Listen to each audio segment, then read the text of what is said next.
Hello, my friends. Today, I want to share with you a story about the unexpected detours of the heart. Have you ever noticed how the most beautiful chapters of our lives often begin with what feels like a complete disaster? Meet Sarah. At 24 years old, Sarah was a woman who believed firmly in the power of a well-made plan.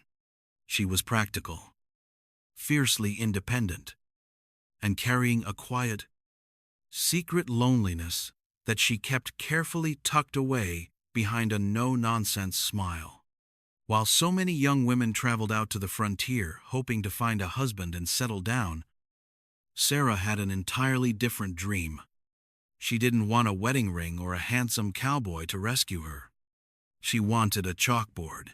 She was traveling west to become a schoolteacher, determined to build a life of her own making, strictly on her own terms. But the untamed West, as it turns out, has very little respect for our carefully laid plans. It happened on a seemingly quiet afternoon, without a single dark cloud in the sky immediately above her.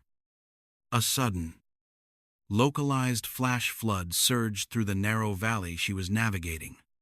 It was the kind of freak force of nature that comes out of nowhere and vanishes just as quickly. In a matter of minutes, the churning, rushing water washed away her sturdy little wagon, her trunks full of precious books, and every single one of her sensible plans. When the waters finally receded, Sarah found herself stranded in the heart of a breathtakingly beautiful, isolated desert canyon. The towering red rock walls glowed like warm embers in the afternoon sun, a stunning contrast to her current predicament. Because, while Sarah was completely unharmed, she was also stranded, utterly alone, soaked to the bone, covered head to toe in thick, sticky mud, and absolutely furious. She had lost everything she thought she needed. But as she stood there, glaring at the empty horizon with her hands on her hips, she didn't yet know that this disaster was the very thing that would finally lead her to where she truly belonged. Let me know in the comments, have you ever had your life completely derailed, only to realize it was the universe steering you home? Settle in, grab a warm cup of tea, and let's begin. The canyon was quiet now, the violent, rushing waters of the flash flood having vanished into the parched earth as quickly as they had appeared. They left behind a thick, slippery, and incredibly stubborn layer of reddish-brown river mud. Sarah sat on a flat, sun-baked stone, her sensible brown skirt plastered heavily to her legs, her usually pristine white blouse looking like it had lost a bare-knuckle brawl with a in her blistered, shaking hands, she clutched two miserably damp sticks. She was trying to build a fire. Or, more accurately, she was trying to force a fire into existence through sheer, unadulterated willpower and righteous indignation. She struck a piece of flint against a rock. A pathetic, microscopic puff of smoke appeared. And then, nothing. This is fine, Sarah muttered to herself, swiping a muddy wrist across her nose, leaving a fresh streak of dirt across her freckles. Everything is perfectly fine. She struck the flint again. Nothing, just a minor, catastrophic setback on the glorious road to independence. Who needs a wagon? Who needs a trunk full of carefully curated lesson plans? Or a cast-iron skillet? Or my extra petticoats? Certainly not me. The vast, magnificent desert silence seemed to mock her. And so, because she was entirely alone, hundreds of miles from the polite drawing rooms of her past, Sarah let the dam break. She started talking, her voice echoing off the towering canyon walls, channeling all her fear and exhaustion into a spectacular rant. "I ask you, who designed this territory?" she demanded of the empty air, throwing her hands up. "The weather makes absolutely no sense. 1 minute you're roasting like a Thanksgiving turkey, fanning yourself just to survive the morning. And the next, the sky opens up and literally swallows your entire life. I had 3 good calico dresses in that wagon. 3, hand-stitched, and now I am sitting here, looking like a half-drowned badger, trying to start a fire with twigs that are practically swimming." She didn't hear him approach. The thick mud muffled the hooves of the large, muscular painted Mustang. Sitting atop the horse was a Comanche warrior, 28 years old, his copper skin gleaming in the late afternoon sun, his dark hair catching the light. This was Standing Bear. He didn't raise a weapon. He didn't make a sound. He simply rested his large hands gracefully on the leather reins and watched her with a mixture of profound bafflement and quiet, irrepressible amusement. He had been tracking the flood's path, expecting to find devastation. He had not expected to find a furious, mud-covered white woman scolding the landscape. Sarah, entirely oblivious to her audience, threw her sticks onto the pathetic pile of wet leaves. "And I'm useless. Look at me. I was going to teach geography to children, and I can't even figure out how to dry my own socks. If any self-respecting pioneer saw me right now, they would laugh me all the way back to Boston. I am a tragic, muddy disaster, and I will probably be eaten by a coyote before sunset. And frankly, considering the day I've had, I hope I give the coyote severe indigestion."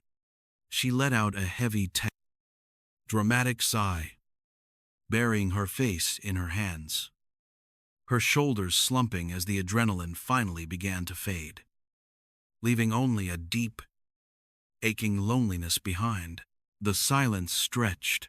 Then, a voice broke the quiet. It was deep, resonant, and remarkably calm. "The wood is wet." Sarah froze. Her heart leapt so high it practically lodged in her throat.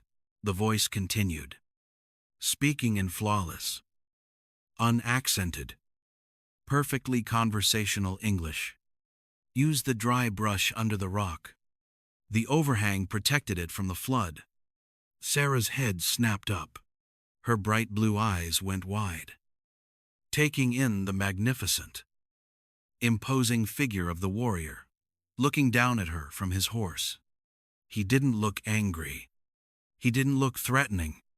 He looked like a man who was trying very, very hard not to smile. The heat that suddenly flooded Sarah's cheeks had absolutely nothing to do with the Texas sun. She was mortified. A furious, bright red flush crept from her collarbone all the way to her mud-streaked hairline. He had heard everything. The rant about the petticoats, the badger comparison, the coyote. You speak English," she stammered, her voice an octave higher than usual, her hands dropping to her sides. Standing Bear tilted his head slightly, a subtle gleam in his dark eyes. "I speak many things. Right now, I am speaking the truth about your fire." Sarah scrambled to her feet, trying desperately to muster whatever shred of dignity she had left, which was incredibly difficult, considering her leather boots squelched loudly with every movement. I was just having a conversation with the canyon." Standing Bear finished smoothly, his face a perfect, impassive mask of innocence. "It happens. The river took your belongings. It wasn't a question. He had read the tracks, the flattened brush, and the state of her clothes, with a single glance. Yes, Sarah admitted, her chin lifting defiantly even as her voice softened. Her fierce independence warred with the stark, terrifying reality of her situation. It took everything. My wagon, my supplies. I'm just trying to get dry before nightfall. Standing Bear looked up at the sky.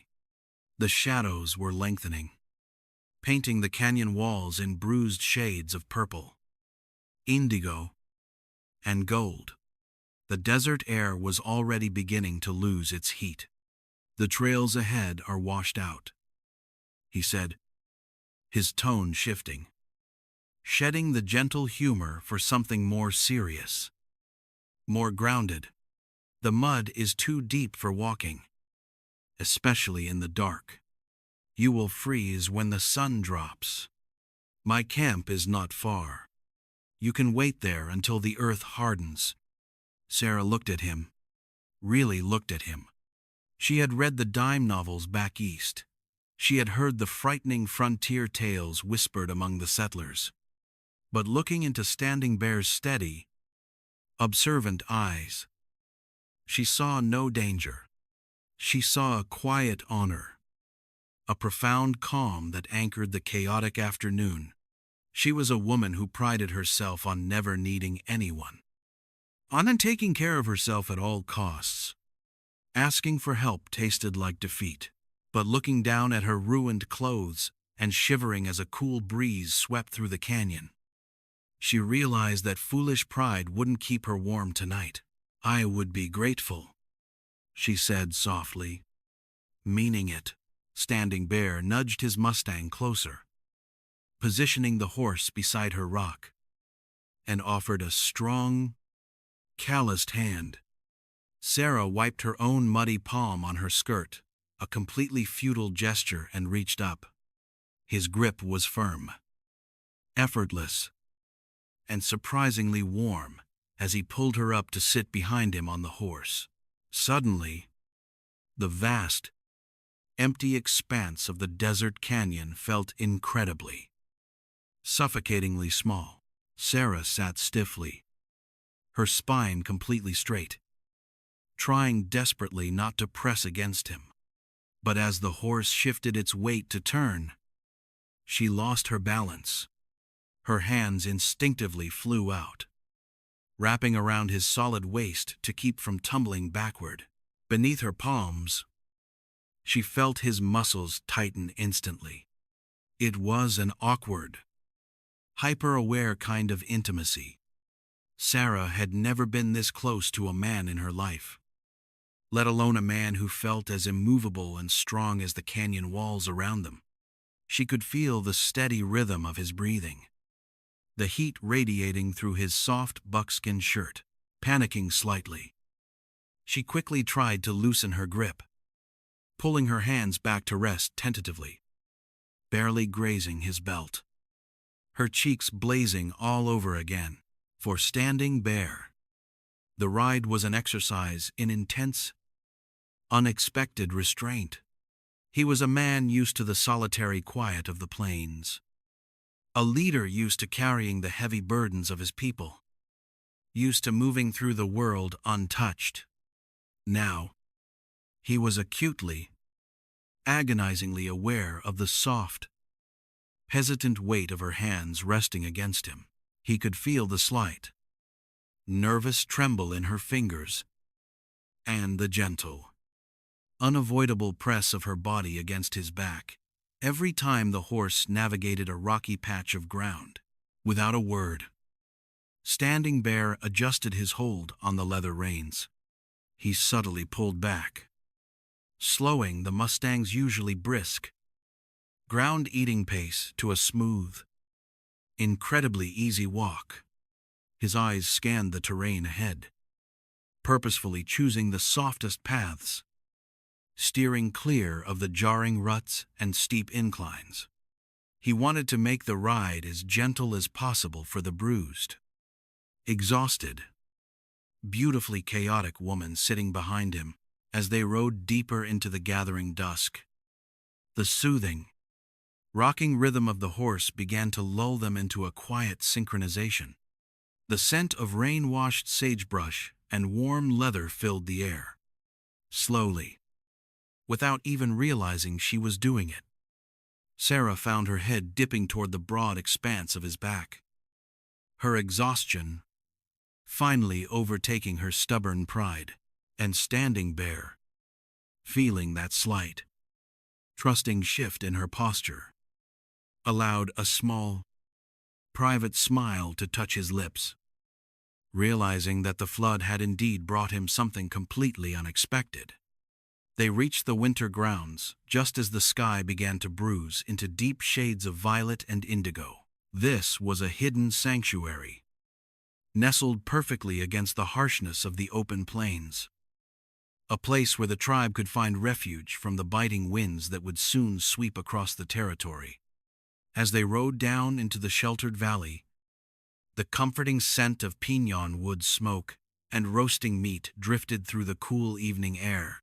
Sarah peeked around Standing Bear's broad shoulders, her breath catching in her throat. The camp was a beautiful constellation of glowing tipis, a vibrant, living community that felt entirely removed from the terrifying isolation of the flooded canyon. Dogs barked playfully in the distance, and the melodic sound of children's laughter echoed off the high rock walls. As Standing Bear brought his painted Mustang to a gentle halt near the center of the camp, curious eyes turned their way. Sarah suddenly felt acutely aware of her disastrous appearance.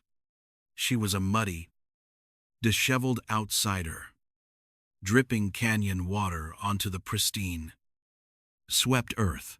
Standing Bear dismounted with fluid grace and turned to offer her a hand. When her boots touched the ground, her knees wobbled slightly from the long, tense ride. He didn't let go of her hand immediately. His dark eyes studied her pale, exhausted face with quiet intensity, ensuring she was steady before he finally stepped back. Before Sarah could properly thank him, an older woman approached. Her face was beautifully lined with age and the profound wisdom of a life lived fully beneath the open sky. This was Tabby, a name Sarah would later learn meant son. Tabby didn't look at Sarah with suspicion or hostility. Instead, her dark eyes crinkled at the corners with a warm, knowing amusement as she took in the muddy, shivering schoolteacher. Beside Tabby stood a little girl, no more than 5 years old, with bright, inquisitive eyes and 2 dark braids framing her sweet face. This was little Dear. The child stared up at Sarah as if she were a strange, fascinating creature that had just dropped from the stars. Standing Bear spoke to Tabe in rapid, melodic Comanche. Tabe nodded, then turned to Sarah, switching effortlessly to heavily accented, but perfectly clear English. "The river was unkind to you," she stated matter-of-factly. "Come, we will find you dry skins and warm food." Sarah was ushered into a spacious, fire-lit teepee. There were no bindings, no guards at the door. She was not a captive here. She was an honored guest. Tabe provided her with a basin of heated water, fragrant soap made from yucca root, and a beautiful, butter-soft buckskin dress adorned with intricate beadwork. As Sarah washed the river mud from her skin and brushed the tangles from her honey-blonde hair, a profound sense of gratitude washed over her, but alongside that gratitude, a familiar, stubborn prickle of pride began to take root. She was Sarah Bennett. She did not take charity. She earned her keep. By the time the sun climbed high over the canyon walls the next morning, Sarah's exhaustion had been entirely replaced by her fierce, unyielding independence. she emerged from the teepee. Her chin held high, determined to prove that she was not just a helpless burden waiting out the flooded roads. She found Tabe and a few other women working near the communal cooking fires. "Please," Sarah insisted, marching up to them with a determined set to her shoulders. "I must help. I cannot simply sit here and eat your food while you do all the work. Put me to use." Tabe looked amused, but handed Sarah a wooden bowl filled with a mixture of ground cornmeal, water, and fat. "Make the bread," Tabe instructed gently. "Cook it on the hot, flat stones by the edge of the fire." Sarah nodded confidently. How hard could it be? She had read books on advanced mathematics and world history. Surely, she could manage a simple flatbread. She patted the dough into what she believed were perfectly uniform circles and placed them on the heated stones. Then, she became distracted. Little Deer had wandered over, giggling and attempting to braid a handful of dry grass into a doll. Sarah, ever the teacher, sat in the dirt beside the little girl, entirely captivated, showing her how to loop the grass to make it hold. It wasn't until a faint, acrid smell of burning grain reached her nose that Sarah remembered her culinary duties. She gasped, scrambling back to the fire. The perfectly uniform circles of dough had transformed. They were no longer golden and soft. They were dark, smoking, and possessed the structural integrity of granite. She frantically grabbed a pair of wooden tongs and flipped the ruined discs into a basket, her heart sinking. She had wanted to prove her worth, and instead, she had created geological specimens. "I see you are a woman of many talents." Sarah jumped. Standing Bear was leaning against a nearby wooden drying rack, his arms crossed over his broad chest. The morning sun caught the amused glint in his eyes. He had been watching her. "Again, it got slightly away from me," Sarah said defensively, hurriedly trying to cover the basket with a cloth. "The stones were hotter than I anticipated." Standing Bear didn't say a word. He simply walked over, his movements deliberate and unhurried. He reached past her flustered hands, picked up one of the blackened, rock-hard discs, and inspected it with the utmost seriousness. He tapped it against the heavy stone hearth. It made a sharp, solid clack that echoed loudly in the quiet morning air. Sarah closed her eyes, preparing for the humiliation. Standing Bear brought the disc to his mouth and pretended to take a bite, his jaw flexing as he feigned a tremendous, impossible struggle to chew the impenetrable bread. He paused, looked thoughtfully at the charred circle in his hand, and then looked down at Sarah. "This is very impressive." He deadpanned, his voice completely flat, giving absolutely nothing away. "Good for sharpening arrows." For a split second, Sarah was paralyzed. And then, a sound bubbled up from her chest. A laugh. It started as a small, shocked giggle, and then blossomed into a full, genuine, bell-like laugh that echoed through the camp. She couldn't help it. The absurdity of the situation, the dry, flawless delivery of his joke, it broke through every wall she had built around herself. Standing Bear's lips twitched. And then, he smiled. It was a rare, breathtaking thing. A smile that transformed his stoic features into something overwhelmingly warm and handsome. They stood there in the morning light, laughing together over a basket of ruined bread, the awkwardness of the previous day melting away into the desert air. But that beautiful laughter was only a small window into the man Standing Bear truly was. As the day wore on, Sarah began to pay closer attention. She began to notice things. That evening, as the camp settled into the quiet rhythm of twilight, Sarah sat beside the fire with Tabi. She watched Standing Bear from a distance. He was speaking with a group of older men, his posture rigid, his face drawn and serious. Heavy lines. There was no trace of the man who had joked with her that morning. He never stops. Sarah murmured softly, almost to herself. Tabi, threading a bone needle with sinew, followed Sarah's gaze. The older woman sighed, a sound carrying the weight of many winters. He carries the sky on his shoulders, Tabi said quietly. Since he was young, he has been the shield for our people.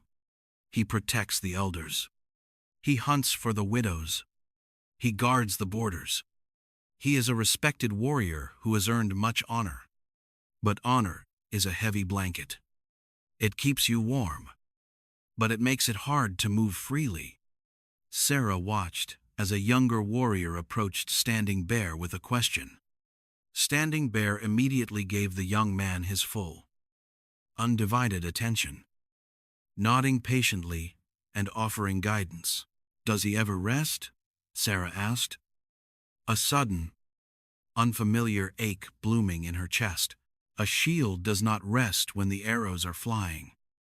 Tabi replied wisely, he takes care of everyone. White flower, but there is no one who takes care of him. The words struck Sarah deeply. She had spent her entire life feeling unseen, feeling like she had to fight tooth and nail just to carve out a tiny space for herself in the world. But looking at Standing Bear, she realized that being overly relied upon, being the unbreakable pillar for everyone else, could be its own kind of terrible loneliness. He wasn't just a fierce warrior, and he wasn't just the handsome, amusing man who had rescued her from the mud. He was a man utterly exhausted by duty. He was a man who gave everything of himself and asked for nothing in return. Across the firelit camp, Standing Bear suddenly turned his head. His dark eyes found hers through the flickering shadows and the dancing smoke. In that brief, suspended moment, the air between them seemed to pull taut. Sarah didn't look away. For the first time, she didn't see the vast, untamed frontier. She saw him, truly saw him. She saw the noble, exhausted man beneath the stoic mask. And in that quiet, profound realization, the first real, undeniable seeds of an unexpected love began to take root in the desert soil. A few days passed, and the desert began to heal from the sudden violence of the flood. The sun baked the canyon walls, but the trails leading back to civilization remained treacherous, choked with deep, slick mud that would take more time to harden. Sarah, however, was not a woman built for waiting. True to her stubborn nature, she refused to sit idle while the rest of the winter camp buzzed with daily life. If she was going to be stranded here, she was going to be useful. She threw herself into the women's chores with a fierce, almost desperate determination. She helped Tabi grind corn. She carried water from the creek, and she painstakingly learned to scrape the fat from deer hides using tools she had never seen before. She worked with the frantic energy of someone who felt she had to constantly prove her right to take up space. But the frontier was harsh on hands, accustomed to holding nothing heavier than a piece of chalk or a porcelain teacup. By the afternoon of the third day, Sarah sat on a fallen log near the edge of the camp, staring down at her palms. They were raw, bright red, and dotted with angry, weeping blisters. She tried to subtly wipe away a tear of sheer frustration, her shoulders aching with a deep, bone-weary exhaustion. She didn't hear him approach. She only realized she was no longer alone when a tall shadow fell over her, providing a sudden, cool relief from the afternoon sun. Standing Bear knelt in the dust in front of her. He didn't ask what was wrong. He didn't offer empty pity. Without a word, he gently reached out and took her wrists. Sarah's breath hitched. His hands were large, weathered by years of holding reins, drawing bowstrings, and surviving in an unforgiving land. Yet, as he cradled her small, trembling hands in his own, his touch was incredibly light, as if he were holding a wounded bird. From a small leather pouch at his belt, he withdrew a tin of pale green ointment. The sharp, clean scent of crushed sage, pine, and soothing aloe drifted into the air. "You fight a war with the camp chores," Standing Bear said softly, his voice a low, steady rumble. "I have to earn my keep," Sarah whispered, staring at the strong curve of his jaw, too afraid to look into his eyes. "I am eating your food, taking up your space. I cannot just be a burden." Standing Bear dipped his thumb into the cool salve. Slowly, deliberately, he began to spread the ointment over her torn palms. The relief was instantaneous, a soothing coolness that drew a quiet sigh from her lips. But it wasn't just the medicine that made her heart pound against her ribs. It was the intense, unbroken focus he devoted to the task. "You are a guest," he corrected her, his thumb tracing the delicate lifeline etched into her palm. "You do not need to buy your right to exist here. Sarah, you work too hard to prove something to people who are not asking for proof." The use of her real name, spoken in his deep, resonant voice, sent a sudden, warm shiver down her spine. The physical touch was so slow, so deliberate, and so emotionally charged that the rest of the camp seemed to completely fade away. For a woman who had spent her entire life feeling as though she was in everyone's way, having a man trace the lines of her hand as if they were a sacred map was utterly overwhelming. Later that evening, seeing the lingering exhaustion in Sarah's eyes, Tabe approached her with a bundle of fresh, soft buckskin clothes and a carved bone comb.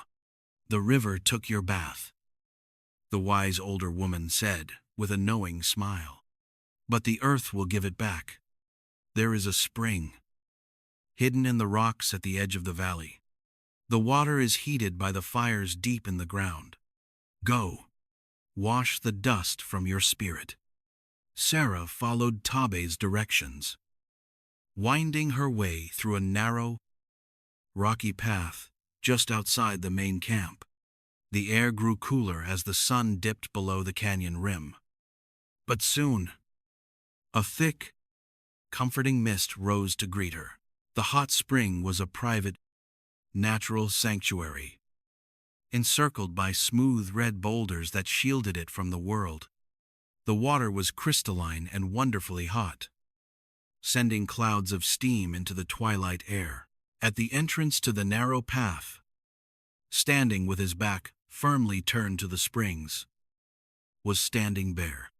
He had taken it upon himself to guard the pass, ensuring that she was safe from wandering mountain lions or curious eyes. He stood like a statue, a silent, respectful sentinel in the gathering dark. Sarah slipped into the water, letting the profound heat seep into her aching muscles and blistered hands. For the first time since the flood, she felt truly, deeply relaxed. She washed the river mud from her long, honey-blonde hair, letting the silence of the desert wash over her. When she finally emerged, she dressed in the clean, fragrant buckskin Tabe had provided. But as she sat on a smooth rock by the edge of the water, she encountered a new problem. Her long hair, wet and tangled from the river, the wind, and the washing, was a complete disaster. She gripped the carved bone comb and tried to pull it through the ends. But it caught instantly. She yanked. It held fast.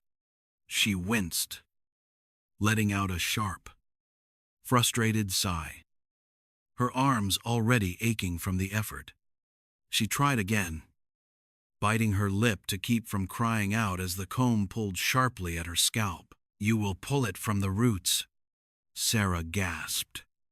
Clutching the comb to her chest, Standing Bear stood at the edge of the rocks. His eyes were carefully, respectfully averted, looking only at the ground near her feet. He had heard her struggling. It's very tangled," Sarah stammered, feeling suddenly incredibly vulnerable. Standing Bear took a slow step forward, keeping his gaze fixed safely on the damp ends of her hair. "Let me," he offered quietly. Sarah hesitated, her heart hammering a frantic rhythm in her chest.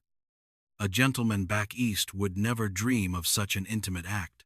But here, in the secluded mist of the hot springs, the rules of her old world felt very far away. Slowly, her hands shaking, she held out the comb. Standing Bear stepped behind her. He didn't crowd her, but he was close enough that she could feel the steady, comforting heat radiating from his body. He took the comb, his large fingers brushing lightly against hers. Then, he began to work. He didn't pull, he didn't yank, with a gentleness that completely betrayed his fierce appearance. He started at the very bottom of her hair, working the tangles out inch by patient inch. The rhythmic, downward strokes were hypnotic. Every time the comb caught, he would stop, use his fingers to gently separate the strands, and smooth it out. The profound, quiet intimacy of the act began to lower the heavy iron gates Sarah had kept around her heart for years. The sheer, terrifying relief of being cared for, of allowing someone else to take the burden, even for something as small as this, brought a sudden, thick lump to her throat. I was invisible. "You know," she whispered into the steam, the words spilling out before she could stop them. The comb paused for a fraction of a second, then resumed its steady, soothing rhythm. "In your old world?" he asked, his voice a soft rumble right behind her ear. "Yes," Sarah confessed, staring down at her hands. "I wasn't the prettiest daughter. I wasn't the charming one. I was the practical one, the sensible one, the one men looked right past when they entered a room. I was just there." She let out a shaky breath. "That is why I came west to be a teacher. I didn't want a husband who would just tolerate me. I wanted to matter. I wanted to stand in front of a classroom and have someone look at me and be glad I was there. I was just so tired of being unwanted." The comb stopped completely. The silence that followed was thick, heavy, with the sound of the bubbling spring and the distant cry of a nighthawk. Standing Bear didn't resume his work. Instead, he slowly lowered the comb. He took a half step to the side, moving into her line of sight, and gently rested his large, warm hand on her shoulder. The heat of his palm seeped through the soft buckskin of her dress, anchoring her to the earth. Sarah finally looked up, her blue eyes bright with unshed tears, expecting to see pity. But there was no pity in Standing Bear's eyes. There was only a fierce, burning intensity that stole the breath right out of her lungs. He looked at her, really looked at her, taking in the stubborn set of her jaw, the bright intelligence in her eyes, the fierce, beautiful heart she tried so hard to hide. He leaned down slightly, his gaze locking onto hers with an absolute, unwavering certainty. "They were blind," he said softly. He didn't say it as a compliment. He said it as an undeniable, universal fact.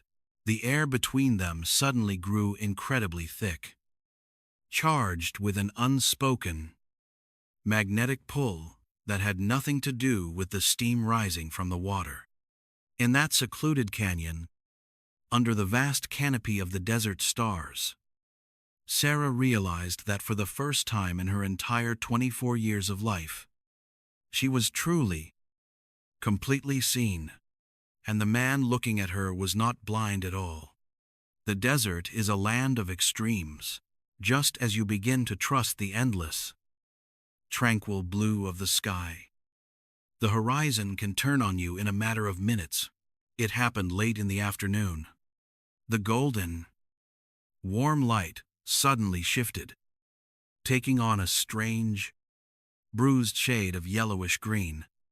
The air grew perfectly, terrifyingly still. Even the insects in the brush stopped their chirping. And then, over the jagged rim of the canyon, a towering wall of dark, churning clouds rolled in, carrying the sharp, metallic scent of ozone and the heavy promise of violence. A desert thunderstorm is a magnificent and terrifying thing. When the first crack of thunder hit, it sounded like the sky itself was splitting in two. The winter camp erupted into coordinated chaos. Women rushed to secure the flaps of their tippahs. Warriors quickly corralled the anxious horses, and children were hurried indoors to safety. Sarah, who had been standing near the communal cooking fires, felt a sudden, violent gust of wind whip her hair across her face, carrying the stinging bite of flying sand. The temperature plummeted in an instant. The gentle afternoon warmth, replaced by a biting, unnatural cold that cut straight to the bone.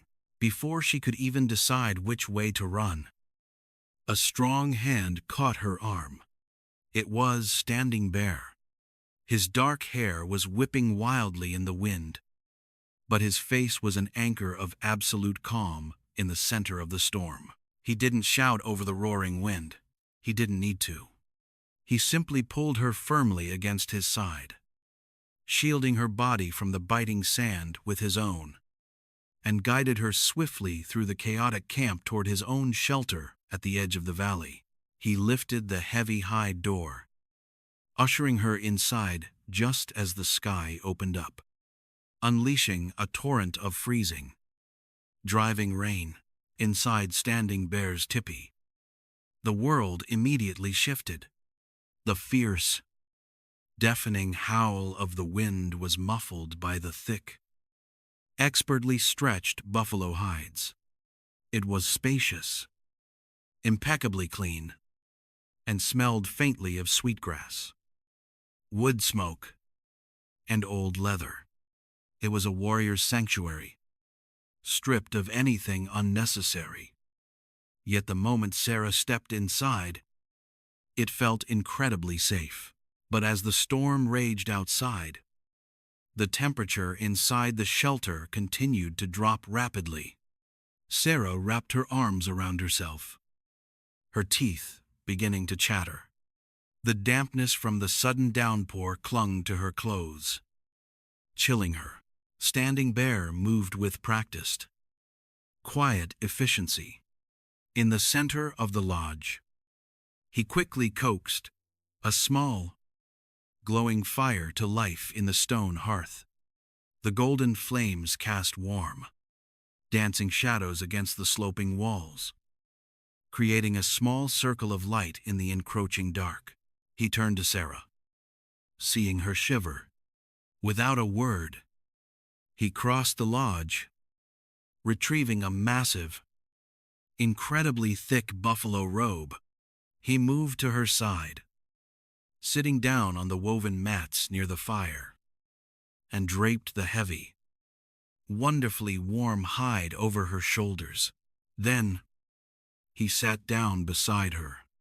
The robe was large enough for both of them, and out of necessity, and perhaps something more, he pulled the other edge around his own broad shoulders. They were forced into the closest proximity they had shared since that first awkward ride on his horse, sitting shoulder to shoulder, the heavy hide draped around them like a protective cocoon. Sarah could feel the solid, reassuring heat of his body radiating through her damp clothes. The freezing cold of the storm was instantly forgotten, replaced by a different kind of trembling altogether. Outside, the thunder crashed, shaking the very earth beneath them. But inside, enveloped in the flickering firelight, there was only the quiet, profound sound of their shared breathing. The storm had effectively isolated them from the rest of the world. In the intimate darkness, shielded from the expectations of the camp and the demands of her past, the heavy walls they had so carefully constructed around their hearts simply vanished.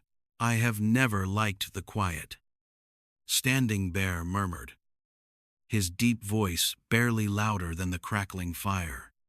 He was looking at the flames, not at her. His posture relaxed under the weight of the robe.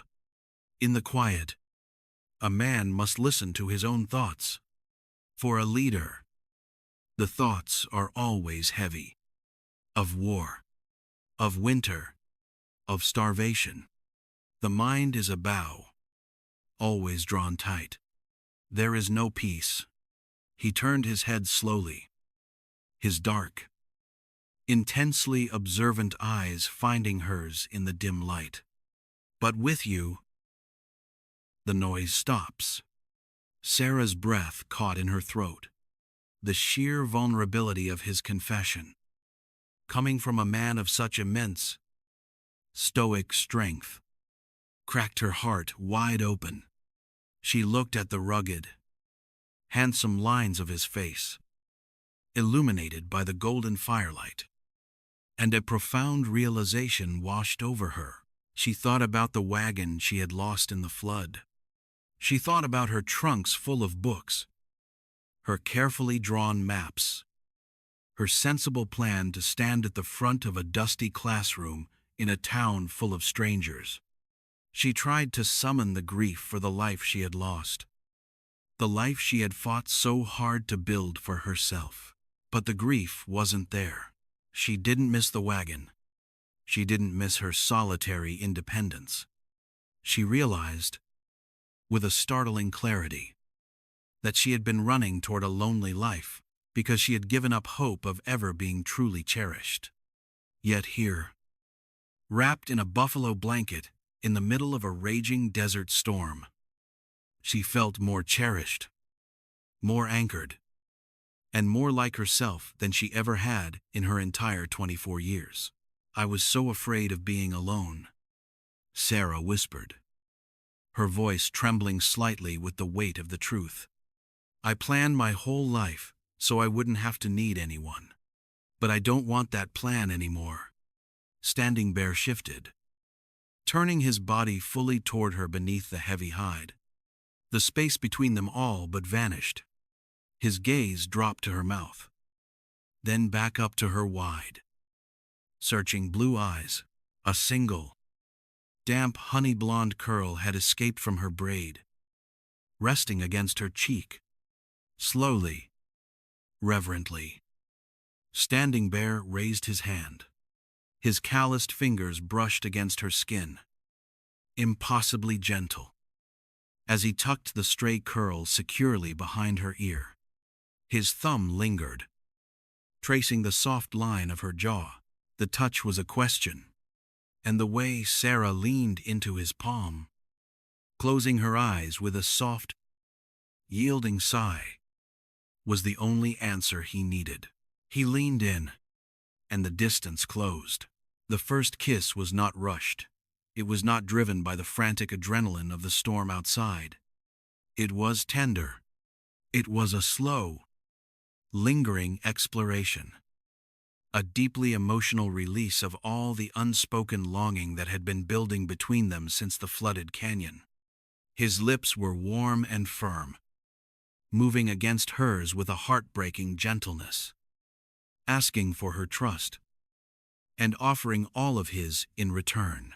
Sarah's hands found the soft buckskin of his shirt, her fingers curling into the fabric as she pulled him closer, kissing him back with a fierce, answering warmth. The roaring wind and the cracking thunder outside faded into absolute nothingness. In the intimate, fire-lit shadows of the shelter, two lonely souls who had spent their lives fighting battles, one for her place in the world, the other for his people's survival, finally set down their armor. They had found their safe harbor, not in a place on a map, but in each other. The dawn that followed the storm was breathtakingly clear. The desert, washed clean by the torrential rain, smelled of bruised sage and damp earth. The fierce winds had passed, and the morning sun climbed quickly, baking the flooded, muddy trails back into solid, navigable paths. For Sarah, the morning light brought a heavy, bittersweet reality. The world was open to her again. Standing Bear rode with her to the edge of the Comanche winter territory. The journey was quiet, the air between them thick with the memory of the fire-lit shelter and the profound, tender shift that had taken place in the darkness. They reached a high ridge overlooking a sweeping valley. Below them, a dusty ribbon of road stretched out toward the distant white settlements. It was the road back to her sensible plan, the road back to the classroom, to the life she had fought so fiercely to build before the flood washed it all away. Standing Bear brought his Mustang to a halt. He dismounted and gently helped Sarah down. From his saddle, he retrieved a small, carefully packed leather bag of provisions, dried meat, flatbread, and a full skin of water. It was more than enough to get her safely to the settlement by nightfall. He held the bag out to her. His dark eyes were entirely unreadable, his stoic mask back in place, but the tight set of his jaw betrayed the heavy ache in his chest. He did not ask her to stay. He was a man who understood the sacred weight of freedom, and he respected the fierce, independent spirit of the woman standing before him, far too much to ever cage it. He would not bind her with guilt or obligation. If she walked away, he would let her go, carrying the memory of her like a quiet ember in his soul. Sarah took the bag. The leather felt incredibly heavy in her hands. She turned and looked down that long, empty road. She pictured the wooden schoolhouse. She pictured the neat rows of desks, the chalk, the quiet, solitary evenings reading by a lonely lamp. It was everything she had ever wanted, everything she thought she needed to finally matter in the world. Then, she turned back to Standing Bear. She looked at the man who had laughed with her over burnt bread, who had gently untangled her hair, who had seen past her practical, sensible armor and recognized the deeply passionate, untamed heart beneath it. She saw a man who carried the weight of his people on his shoulders, a man who needed a safe harbor just as desperately as she did.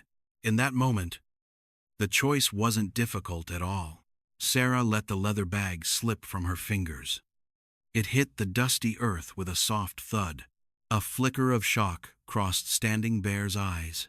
Sarah took a step closer to him, a brilliant, breathtaking smile breaking across her face. She reached up, resting her small, soft hand against the solid warmth of his chest, right over his racing heart. A good teacher, Sarah whispered softly, her blue eyes shining with absolute certainty. Goes where she is needed most.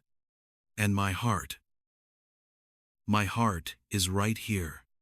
Standing Bear let out a breath he seemed to have been holding for a lifetime.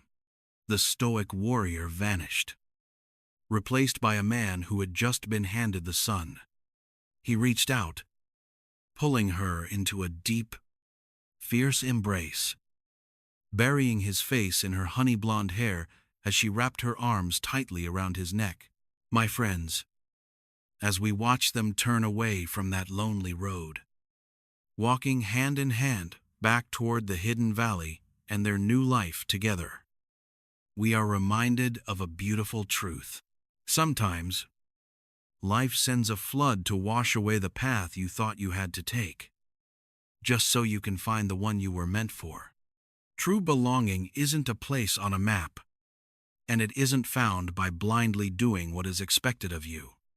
It's found in the eyes of the person who looks at your untamed, messy, genuine self and simply calls it home. Thank you so much for joining me today for this story. I would absolutely love to hear your thoughts. Have you ever experienced a sudden detour that led you to a beautiful destination? Let me know down in the comments. And please, tell me where you are listening from. Today, I love seeing how far our Desert Dawn family reaches. If Sarah and Standing Bear's journey touched your heart, please leave a like.